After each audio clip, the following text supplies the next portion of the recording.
श्रीमद्वाल्मीकि रामायण अरण्य कांड अध्याय 34। रावण के पूछने पर शर्पणखा का उससे राम, लक्ष्मण और सीता का परिचय देते हुए सीता को भार्या बनाने के लिए उसे प्रेरित करना। शूर्पणखा को इस प्रकार कठोर बातें कहती देख मंत्रियों के बीच में बैठे हुए रावण ने अत्यंत कुपित होकर पूछा, राम कौन है? उसका बल कैसा है? रूप और पराक्रम कैसे हैं?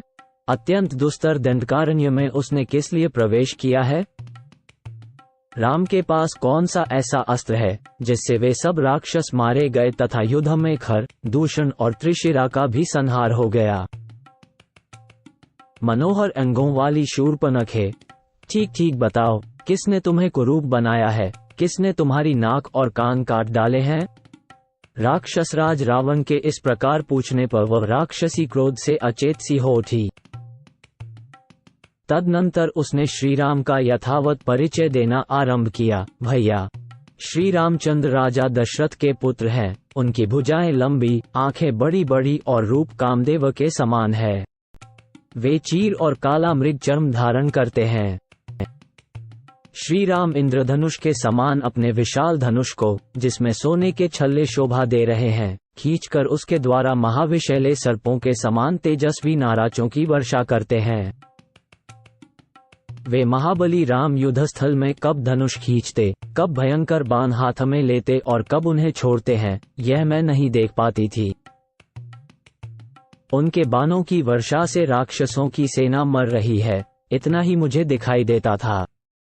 जैसे इंद्र, मेघ द्वारा बरसाए गए ओलों की वृष्टि से अच्छी खेती चौपट हो जाती है, उसी प्रकार राम के बाणों से राक्षसों का विनाश हो गया। श्री राम अकेले और पैदल थे, तो भी उन्होंने 1.5 मुहूर्त 3 घड़ी के भीतर ही खर और दूषण सहित 14,000 भयंकर बलशाली राक्षसों का तीखे बाणों से संहार कर डाला, ऋषियों को अभय दे दिया और समस्त दंडकवन को राक्षसों की विघ्न बाधा से रहित कर दिया। 9-11 आत्मज्ञानी महात्मा श्रीराम ने स्त्री का वध हो जाने के भय से एकमात्र मुझे किसी तरह केवल अपमानित करके ही छोड़ दिया। उनका एक बड़ा ही तेजस्वी भाई है, जो गुण और पराक्रम में उन्हीं के समान है। उसका नाम है लक्ष्मण। वह पराक्रमी वीर अपने बड़े भाई का प्रेमी और भक्त है। उसकी बुद्धि बड़ी तीक्ष्ण है। वह अमरशील, दुर्जय, विजयी तथा बल विक्रम से संपन्न है।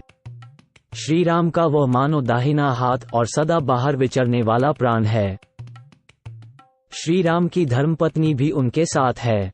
वह पति को बहुत प्यारी है और सदा अपने स्वामी का प्रिय तथा हित करने में ही लगी रहती है।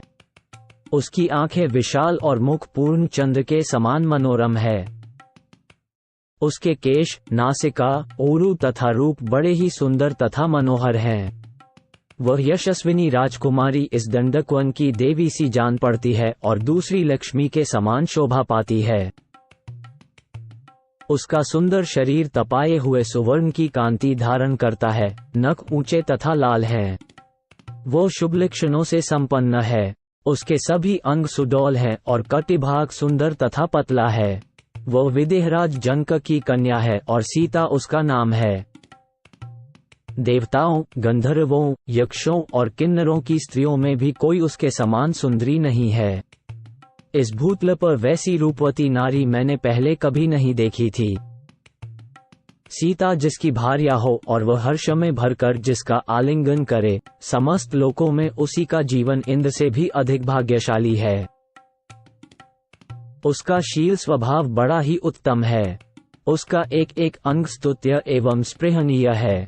उसके रूप की समानता करने वाली भूमंडल में दूसरी कोई स्त्री नहीं है। वो तुम्हारे योग्य भार्या होगी और तुम भी उसके योग्य श्रेष्ठ पति होगे। महाबाहो, विस्तृत जघन और उठे हुए पुष्ट कुचों वाली उस सुमुखी स्त्री को जब मैं तुम्हारी भार्या बनाने के लिए ले आने को उद्यत हुई, तब क्रूर लक्ष्मण ने मुझे इस तरह कुरूप कर दिया। पूर्ण चंद्रमा के समान मनोहर मुख वाली विदेहराज कुमारी सीता को देखते ही तुम कामदेव के बाणों के लक्ष्य बन जाओगे। यदि तुम्हें सीता को अपनी भार्या बनाने की इच्छा हो तो शीघ्र ही श्रीराम को जीतने के लिए यहाँ अपना दाहिना पैर आगे बढ़ाओ। राक्षसराज रावण, यदि तुम्हें मेरी यह बात पसंद हो तो शंख होकर मेरे कथनानुसार कार्य करो। महाबली राक्षसेश्वर, इन राम आदि की असमर्थता और अपनी शक्ति का विचार करके सर्वांग सुंदरी सीता को अपनी भार्या बनाने का प्रयत्न करो, उसे हर लाओ। श्री राम ने अपने सीधे जाने वाले बाणों द्वारा जनस्थान निवासी निशाचरों को मार डाला और खर तथा दूषण को भी मौत के घाट उतार दिया। ये सब सुनकर और देखकर अब तुम्हारा क्या कर्तव्य है, इसका निश्चय तुम्हें कर लेना चाहिए।